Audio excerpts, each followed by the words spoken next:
آپ سب جانتے ہیں کہ شعیب ملک نے جو دوسری شادی کی، اس پر اس وقت سوشل میڈیا پر کافی بوال مچا ہوا ہے۔ اسلام کو نشانہ بنایا جا رہا ہے اور کہا جا رہا ہے کہ اسلام ظالم مذہب ہے، اسلام صحیح مذہب نہیں ہے، اسلام میں عورتوں کے حقوق نہیں ہے، اسلام مردوں کو عیاش بناتی ہے کہ وہ 3-4 شادیاں کر سکتا ہے اور اپنی پہلی والی بیوی کو طلاق دے کر اسے چھوڑ دے، بے سہارا ہو کر چھوڑ دے۔ اس طرح کے بہت سارے اعتراضات اس وقت اسلام پر کیے جا رہے ہیں۔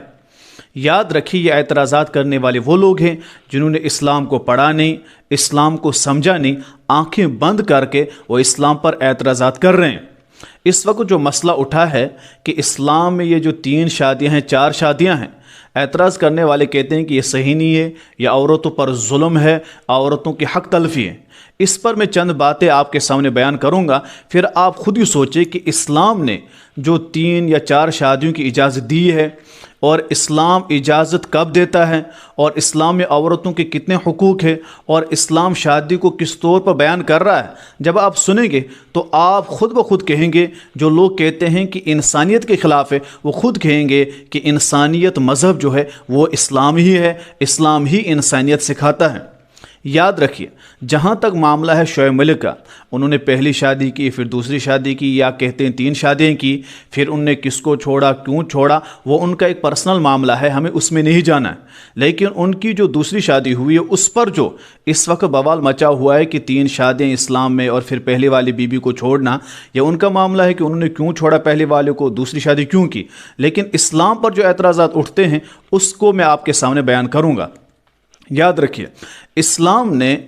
شادی کو منع بھی کیا ہے، حرام ہے، جائز نہیں ہے۔ اسلام نے شادی کو سنت بھی کہا ہے کہ کریں، اچھا ہے، اور اسلام نے ضروری بھی قرار دیا کہ آپ شادی کریں۔ آپ کب شادی نہیں کر سکتے، اسلام منع کرتا ہے۔ اگر آپ کے پاس جسمانی طاقت اور آپ کے پاس مال نہ ہو کہ جس لڑکی کو آپ اپنے نکاح میں لا رہے ہیں اس کو آپ نہیں پال سکتے اور اس کی خواہشات آپ پوری نہیں کر سکتے، پھر آپ پر شادی کرنا حرام ہے، اسلام روکتا ہے۔ اگر آپ کریں گے تو آپ کو گناہ ہوگا، اللہ جہنم میں ڈالے گا، اسلام روکتا ہے۔ پھر اسلام نے کہا نکاح بھی ہے کہ آپ کے پاس طاقت بھی ہے، مال بھی ہے،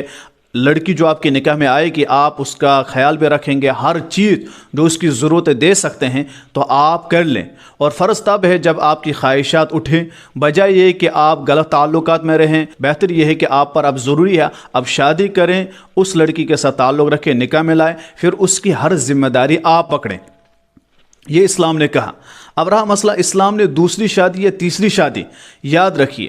ہمارے پیغمبر، پاک پیغمبر صلی اللہ علیہ وسلم نے جو شادیاں کی، یا ہمارے اصحاب نے جن کے اقتداء ہم کرتے ہیں، جن کی زندگی کو دیکھ کر ہم اپنی زندگی گزارتے ہیں، انہوں نے کنواری ایک لڑکی سے شادی کی۔ اس کے علاوہ جتنوں سے انہوں نے شادی کی وہ تھی جن کی پہلے سے شادی ہو چکی تھی، طلاق یافتہ، یا جن کے شوہر مر چکے تھے، تاکہ ان کو ایک سہارا ملے۔ اسلام بھی کہتا ہے کہ آپ بے سہاروں کا سہارا بنیں۔ ایک ایسی عورت جس کا شوہر انتقال کر گیا ہو، اب اس کے لیے کوئی سہارا نہیں ہے، آپ اس سے نکاح کریں اور اس کو اپنے نکاح میں لائیں اور اس کی ہر ضرورت کو پورا کریں۔ اب دیکھیے کہ اسلام کس شخص کے لیے دوسری شادی کی اجازت دیتا ہے۔ اسلام دھرم کہتا ہے کہ اگر کوئی شخص دوسری شادی کرنا چاہتا ہے، اس کے پاس جسمانی طاقت بھی ہے، مالی وسعت بھی ہے، تو اسلام کہتا ہے کہ اگر آپ دوسری شادی کریں گے تو پہلی بیوی کے تمام حقوق ادا کریں، اس کے حق میں سے کچھ نہ کھائیں۔ ایسا نہ ہو کہ آپ دوسری بیوی سے شادی کریں، پہلی کو چھوڑ دیں، اس کو مارنا پیٹنا شروع کر دیں، اس کے حقوق کھا لیں، پھر یہ حرام ہے، بالکل بھی جائز نہیں۔ پاک پیغمبر صلی اللہ علیہ وسلم نے فرمایا کہ اگر کوئی شخص دوسری شادی کرے گا اور دوسری بیوی کے ساتھ تعلق اچھا رکھے گا اور ایک بیوی کو چھوڑ دے گا، اس کے حقوق کھا لے، اس کو تنگ کر لے، اسے طلاق دے دے بلا وجہ، تو قیامت کے دن اس کا ایک سائڈ فالج زدہ ہوگا اور اللہ تبارک و تعالیٰ اس عمل کی وجہ سے اسے جہنم میں ڈالیں گے۔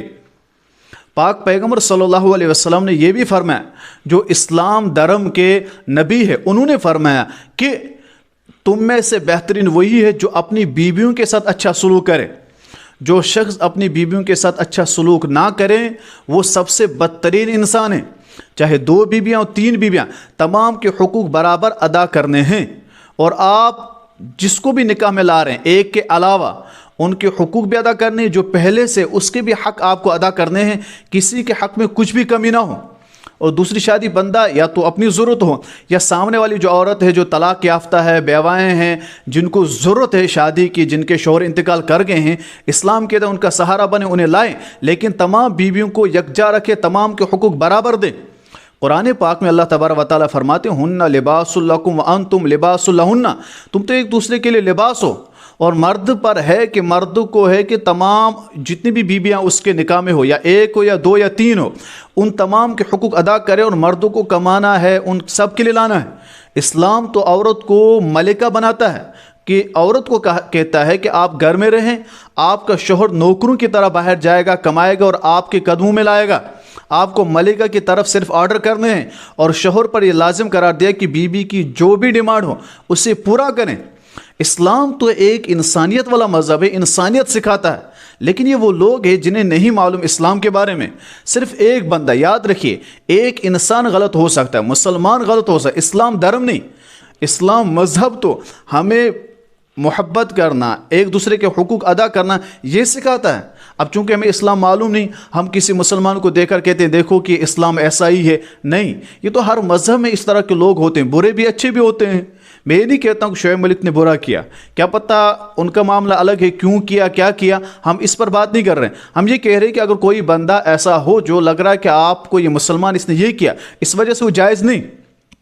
اسلام میں شراب حرام ہے کہ مسلمان نہیں پیتے، اسلام میں سود حرام ہے کہ مسلمان نہیں کھاتے، اسلام میں چوری حرام ہے کہ مسلمان نہیں کرتے، اسلام میں نماز چھوڑنا حرام ہے کہ مسلمان نہیں چھوڑتے، یعنی بہت سارے کام ہیں مسلمانوں کو نہیں دیکھنا ہے، بلکہ اسلام مذہب کو دیکھنا ہے کہ اسلام مذہب کیسے سکھاتا ہے۔ پھر ہم اعتراض کریں کہ اسلام دھرم جو ہے یہ صحیح نہیں ہے یا غلط ہے، وہ اسلام مذہب کو پڑھ کر، ٹھیک ہے۔